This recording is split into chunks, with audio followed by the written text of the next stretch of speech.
في هذا اللقاء وفي هذا المباراة، المواجهة اللي أكيد انتظارات كبيرة من الفريقين من أجل تحقيق نتيجة إيجابية. غنتظروا كذلك الحوار التكتيكي والفني للمدربين الإطار الوطني عبد الهادي السكسيوي والبرتغالي ريكاردو سابينتو. رجع الحديث حول صلاح الدين باهي المتواجد على مستوى الاحتياط في الوقت اللي عبد الكريم بعدي يدخل كرسمي لاعب سابق لفريق حسنية أكادير، وكذلك مروان زيلا المتواجد على مستوى الاحتياط. ثواني وتعطى انطلاقة ديال هذه المواجهة. اخر فوز لفريق حسنية اكادير على الرجاء يعود لذهاب موسم 2022 في 23، كان الفوز بهدفين لهدف واحد. يوسف مهري وعزيز قيدي هما اللي كنسجلوا هدفين انتصار لفريق حسنية اكادير. تعطى انطلاقه ديال فريق حسنية اكادير بالاضافه لجلال تشطاش. مشات الكره في الوسط في فريق الرجاء، هذه فرصه انه في الزروني محاوله الدخول داخل منطقه الجزاء، الحكم كيقول ما كاينش هناك خطا.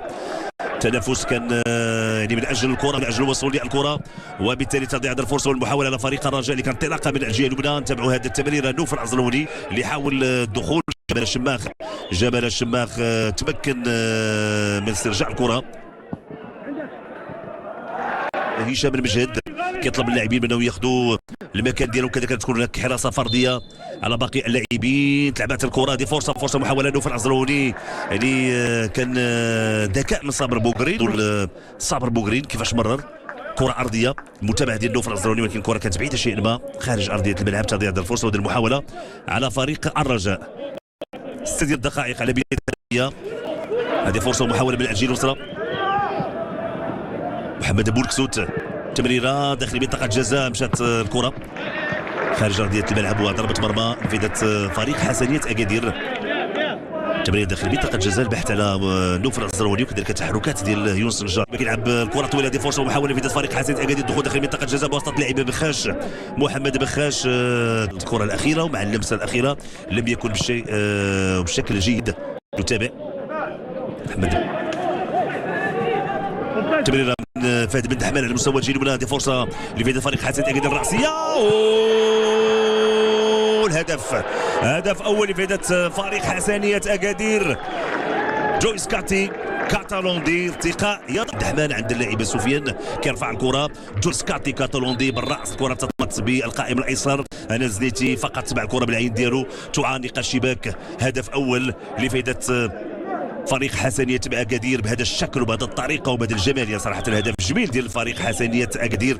نتابع التمريرات، تمريرات حمزه قلعي هو اللي مرر الكره. لاحظوا الكره تثبت بالقائم وبالتالي تعانق الشباك. 1-0 لفائده فريق حسنية اكادير. تمريره عند اللاعب نوف العزلوني كيرفع الكره داخل منطقه الجزاء. عبد الكريم بعدي يوسف النجاري، هذه فرصه بعدي ما وصلتش الكره. هذه الفرصه وهذه المحاوله كريم بعدي ليونس النجاري داخل منطقه الجزاء. تمريره ولكن ما كانش بشكل جيد، كره اقرب للحارس هشام بن عمار. خطا على مستوى الدفاع ديال فريق الرجاء. كاتالوندي هدف ثاني قادم، كره تمر جانبا.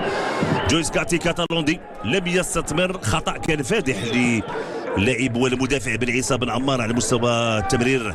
هنا كيبان ارتباك الان بعد ارتباك في دفاع فريق الرجاء مستوى الجهه اليسرى. النجاري تمريره لادم النفاتي، هذه فرصه في فريق الرجاء. ادم النفاتي كيمر كره عرضيه، تدخل الدفاع كاتبه تبقطع شيء ما، ولكن يعود لمكانه. عبد الكريم بعدي نوف الزروني تمريره عند صابر بوغرين، هذه فرصه ومحاوله. ادم النفاتي تدخل والكره في الركنيه، ركنيه اولى في هذه الجوله الاولى لفيدرين. تمريره في اتجاه اللاعب ادم النفاتي، تدخل ديال المدافع بحث عن امكانيه التمرير عرضيه، فرصه تدخل بواسطه اللاعب نوف الزروني في القائمه الثاني. فرصه والهدف، هدف تعادل لفائده فريق الرجاء. ادم النفاتي هو اللي وضع الكره في الشباك. تمريره في القائمه الثاني، المتابعه وهدف لفائده فريق الرجاء الذي يتمكن من حسنية اكادير. كاتالوندي بعيد على اتجاه اللاعب يونس النجاري، الكره بالراس عند البحث بالورقه وبالانذار. فهد بن دحمان كيرفع الكره مباشره، تدخل الحارس علي بيضاوي وبالتالي كسر هذا الرقم. قبل الجهه اليسرى جمال الشماخ رفع الكره داخل منطقه الجزاء. فرصه عمليه طلب مواصله اللقاء. جمال الشماخ يمرر داخل منطقه الجزاء مساحه. بولكسوت ترفع الكره ولكن مشات تمريره محمد بولكسوت. بخاش كينتظر المسانده، هناك انطلاقه، فرصه محاوله تجاه اللاعب يوسف النجاري. كره بعيده الفريقين، هناك تنافس على مستوى ارضيه الملعب. نتابع هذا احتكاك بين نفاتي تمريره داخل منطقه الجزاء، تدخل وابعاد. خرجت الكره من رجل يونس النجاري مستوى الجيل الوسطى. هذه فرصه محاوله انطلاقه ديال ادم النفاتي، تدخل حكم نفاتي تمرير عن صابر بوغراد. فرصه تسديده ارضيه لادم النفاتي. انطلق ادم النفاتي، تمكن من تعديل كفه في حدود الدقيقه 35. مشات الكره عند عبد الله خفيفي داخل منطقه الجزاء. هذه فرصه تسديده ارضيه، تدخل عبد الله خفيفي يسدد وتدخل النجاري، تسديده، تدخل الدفاع، الخطوره وابعاد. كان تدخل ديال حسن بي وياسين رامي بسرعه. هذه فرصه محاوله تسديده، تدخل الحارس. فاتي يرفع الكره الراسيه ديال يونس النجاري. هذه فرصه دائما الخطوره متواصله، والهدف هدف ثاني لفائده فريق الرجاء بواسطه اللاعب يونس النجاري. لاحظوا رده فعل ديال الحارس هشام المجلي، لانه كان هناك فراغ على مستوى الدفاع ديال فريق حسنيه اكادير. يستغل، سينتظر تاكيد والغاء الهدف بدات فريق الرجاء. جوج الاهداف مقابل بوغري. تمرير عند اللاعب يونس النجاري، هناك تغطيه حاضره من عصام بي. فرصه ومحاوله ادم نفاتي داخل منطقه الجزاء. فرصه لعبت الكره داخل منطقه الجزاء. خروج هشام المجهد كيلعب بعاد الكره.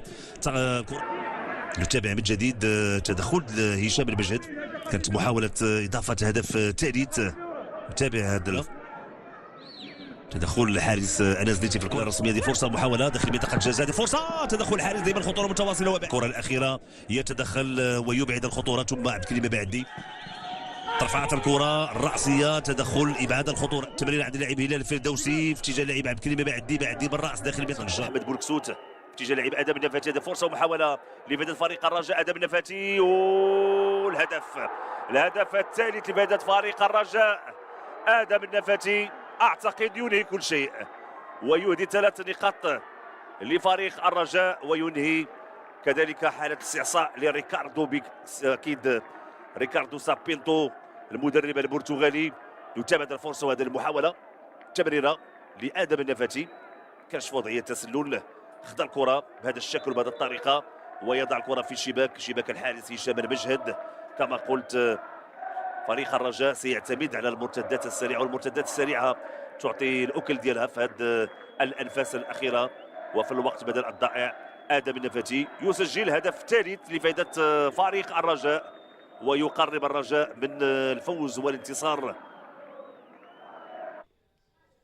السلام عليكم، مرحبا بكم اصدقائي مره اخرى. كنتمنى انكم تكونوا استمتعتوا بهذا الملخص ديال المباراه اللي جمعت بين فريق الرجاء الرياضيه وفريق حسنيه اكادير برسم الاسبوع الثاني عشر من البطوله الاحترافيه إنوي. اليوم فريق الرجاء الرياضي كيستضيف فريق حسنيه اكادير بالملعب البلدي برشيد، وكيستطيع انه يدير عليه ريمونتادا بعد ما كان فائز حسنيه اكادير بهدف الزيرو في الشوط الاول. فريق الرجاء الرياضي كيعادل النتيجه ثم كيسجل الهدف الثاني والثالث، وبالتالي كيستطيع انه يفوز في هذه المباراه وكيعود لسكه الانتصارات مع المدرب ديالو البرتغالي بعد ما انهزم في عده مباريات، واخرها كانت المباراه الاخيره اللي جمعته امام الجيش الملكي. المباراه اللي تلعبت برسم اول مباراه في دور المجموعات لكأس